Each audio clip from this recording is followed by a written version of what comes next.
Estamos de volta e a oferta global de carne suína deve seguir pressionada em 2023. É o que aponta o relatório divulgado pelo Rabobank. A consultoria aponta ainda uma retomada das compras chinesas no mercado externo. Para a carne bovina, o cenário é de aumento na produção do próximo ano. E quem nos ajuda a entender melhor esse tema é o analista de proteína animal do Rabobank, Wagner Yanegisawa. Tudo bem, Wagner? Bem-vindo. Tudo bem, Priscila. Obrigado mais uma vez pelo convite. É sempre um prazer estar aqui com vocês. Prazer é nosso. Wagner, a projeção de menor oferta, ela está atrelada à desaceleração da produção na China. O que mais impacta nesse cenário? Bom, vamos lá. A China esse ano ela realmente veio numa retomada de produção. Acabou sendo impactada na primeira metade do ano aí por conta de uma forte liquidação, uma queda nos estoques de matrizes. E por isso, mesmo considerando um aumento de produção esse ano na China na casa de 2%, por conta desse menor estoque de matrizes reprodutoras, o potencial de recuperação da produção no ano que vem, na nossa visão, está um pouco limitado. Então, deve desacelerar, deve ter mais um crescimento, mas bem singelo, na casa de 0,5%. Né? Considerando essa retomada do consumo por parte do chinês da carne suína, inevitavelmente, na nossa visão, eles vão ter que buscar, né, para atender a demanda doméstica, buscar no mercado externo. Sem dúvida, Brasil e Espanha aí estão disputando com o maior exportador de carne suína para a China, devem ver mais algumas oportunidades. Na nossa visão, vai ser um incremento de importação de carne suína na China de cerca de 5% a 10%, que em termos de volume seria algo em torno de 150 a 300 mil toneladas adicional, né, de importação com relação a esse ano. A política de enfrentamento da Covid-19 no país asiático, você acha que ela pode interferir também no setor, né? Já está interferindo, inclusive. A gente já tem visto novos casos surgindo lá por conta da chegada das estações mais frias.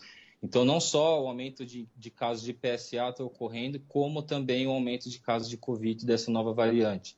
Então, a gente até tinha uma expectativa de uma flexibilização um pouco maior, mas a gente já viu que na última semana já foram feitas em várias regiões algumas mudanças, né, aumentando a restrição em termos de flexibilização da população, com fechamento de alguns parques, shoppings, e que, sem dúvida, deve impactar negativamente o consumo, principalmente no setor de food service, que é um importante setor lá para consumo de carne suína. Então, isso realmente não é positivo em termos de volume de importação, mas a gente tem que ficar atento, porque, de fato, eles estão ainda no início, lá, né, no período lá de inverno, das estações mais frias, mas, de fato, a gente deve ver uma crescente aí, principalmente pensando em sazonalidade de casos da PSA. Né? A gente vê ali pelo menos um pico sazonal entre janeiro e fevereiro, deve impactar a produção, limitar um pouco mais a produção e elevar, aí, como eu disse, né, as exigências de importação do mercado externo para atender o mercado doméstico.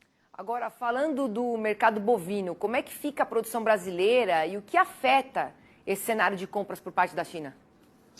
Bom, para o mercado de carne bovina a gente vê um cenário diferente. Para o ano que vem, esse ano a gente já vai ver uma retomada da produção em cerca de 5,5% na nossa visão, depois de 3 anos de quedas realmente bem fortes. Para o ano que vem a gente está esperando um aumento de produção na casa de 2%, não só para atender o mercado externo, principalmente o mercado chinês, que a gente está esperando mais um aumento recorde nas exportações de 1,5%, mas também uma recuperação um pouco mais forte do consumo doméstico. Né? A competitividade, por conta desse aumento de oferta no mercado doméstico de carne bovina, deve elevar a competitividade da carne bovina com relação a frango e suínos, né, que tiveram um papel importante nesses últimos 2 anos de pandemia, principalmente a carne de frango, mas com essa nossa expectativa de maior oferta, por conta dessa consolidação do ciclo pecuário e de patamares médios de preço menores do que a gente viu esse ano, a gente deve ver um incremento aí de consumo doméstico na casa de 1,5%, porque vale lembrar que a carne bovina a gente tem um apelo cultural realmente muito forte para essa proteína e tem uma parcela da população que realmente está tentando fortemente retomar o consumo, que no ano passado atingiu um dos menores dos menores valores per capita, né, da série histórica inteira. E de que forma isso impacta nos preços a curto e médio prazo, Wagner?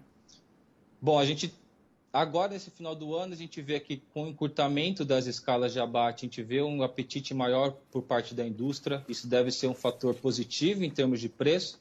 a gente deve lembrar que no início do próximo ano a gente tem fundamentos, né, de pressão de demanda, tanto para exportação para a China, que acaba se posicionando ali até metade de dezembro, mas também o consumo no mercado doméstico é o menor no primeiro trimestre do ano, né, questão sazonal por conta de férias escolares, impostos anuais, então isso realmente onera um pouco, então a gente deve ver um cenário de pressão.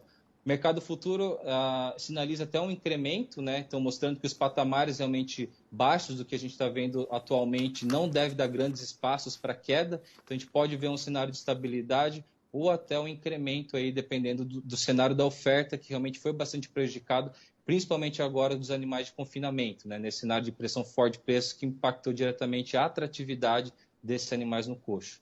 Tá certo, Wagner. Obrigada aqui pela essa conversa hoje aqui com os nossos telespectadores também, para explicar tudo. Uma boa tarde para você. Muito obrigado, Priscila. Obrigado pela atenção de todos e até uma próxima. Até.